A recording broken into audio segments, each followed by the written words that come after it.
Hello friends, welcome to our channel software చిన్నది. ఇవాళ మన రెసిపీ ఎగ్ బిర్యానీ ఫ్రెండ్స్. డిష్గా రైతా ఉంటే చాలు ఫ్రెండ్స్, ఒక మంచి ఎగ్ బిర్యానీ అయితే ఎంజాయ్ చేయొచ్చు. చాలా ఈజీగా బ్యాచిలర్స్ సైతం 5 మినిట్స్లో చేసుకోగలిగే రెసిపీ ఫ్రెండ్స్. పక్కా కొలతలతో అయితే చూపిస్తాను, స్కిప్ చేయకుండా ఫుల్ వీడియో అయితే చూసేయండి. ముందుగా వీడియోలో చూపిస్తున్నట్టు బాయిల్డ్ ఎగ్స్ని అయితే తీసుకోండి ఫ్రెండ్స్. 3 సైడ్స్ ఇలా ఘాట్లు పెట్టుకోవాలి, ఎందుకంటే అరోమా అనేది ఎగ్స్కి బాగా పడుతుంది. అన్ని ఎగ్స్కి ఘాట్లు పెట్టుకొని పక్కన పెట్టుకుందాం. ఇప్పుడు ఒక ప్యాన్ తీసుకొని ఇందులోకి 1 టేబుల్ స్పూన్ వరకు ఆయిల్ని అయితే వేసుకుందాం. పక్కన ఉంచుకున్న బాయిల్డ్ ఎగ్స్ని ఒక్కొక్కటిగా ఇందులో అయితే వేసుకోవాలి ఫ్రెండ్స్. ఎగ్స్కి ఇలా ఘాట్లు పెట్టుకోవడం వల్ల మంచిగా ఫ్రై అవుతాయి ఫ్రెండ్స్. సో అన్ని ఎగ్స్ ఇక్కడ ఆయిల్లోకి వేసేసుకుందాం. ఇందులోకి కొద్దిగా సాల్ట్, ఒక చిటికెడు పసుపు అండ్ కొద్దిగా కారం అయితే వేసుకుందాం. వీటిని గరిటె పెట్టి కదపకుండా ఇలా వీడియోలో చూపిస్తున్న విధంగా ఫ్రై చేసుకోండి.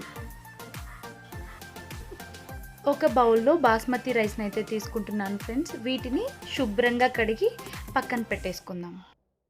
ఇప్పుడు స్టవ్ మీద గిన్నెను పెట్టుకొని 2 టేబుల్ స్పూన్ వరకు ఆయిల్ని వేసుకుందాం.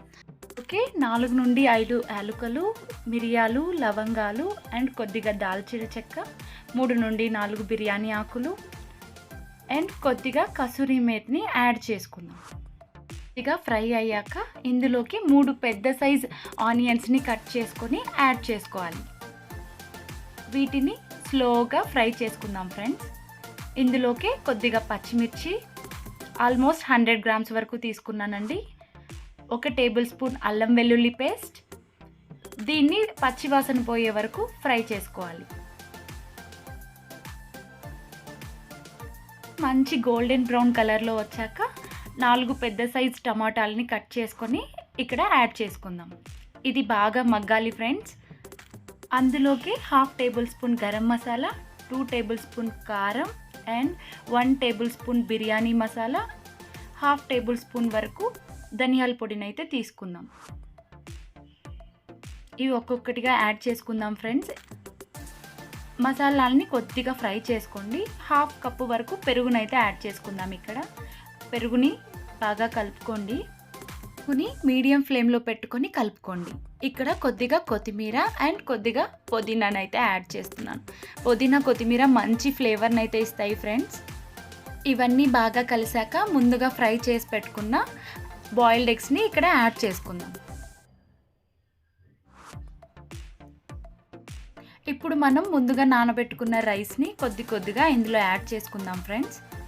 వాటర్ని పూర్తిగా తీసేసి రైస్ని మాత్రమే యాడ్ చేసుకోండి. రైస్ ఆల్రెడీ నానబెట్టుకున్నాం కాబట్టి 1 కప్పు రైస్కి 1.5 కప్పు వరకు వాటర్ని యాడ్ చేసుకోవాలి ఫ్రెండ్స్. నేను ఇక్కడ 3 కప్పుల వరకు రైస్ని తీసుకున్నాను. సో 4.5 కప్పు వరకు వాటర్ని యాడ్ చేసుకున్నాను. ఇందులోకి కొద్దిగా రాక్ సాల్ట్ని కూడా యాడ్ చేసుకుందాం ఫ్రెండ్స్. రుచికి సరిపడా యాడ్ చేసుకోండి. సో ఇంతేనండి, మూత పెట్టేసుకుందాం. ఇప్పుడు మీరు గనక ప్రెషర్ కుక్కర్లో చేసే పని అయితే 1 విజిల్ వచ్చాక దింపేసుకోండి ఫ్రెండ్స్. అద్భుతమైన బిర్యానీ రెడీ. చూడండి మీరు ఇక్కడ ఎంత బాగా వచ్చిందో. తప్పకుండా ట్రై చేయండి ఫ్రెండ్స్. ఒక మంచి బిర్యానీని అయితే ఎంజాయ్ చేస్తారు. ఇది నా ప్రామిస్. Thank you.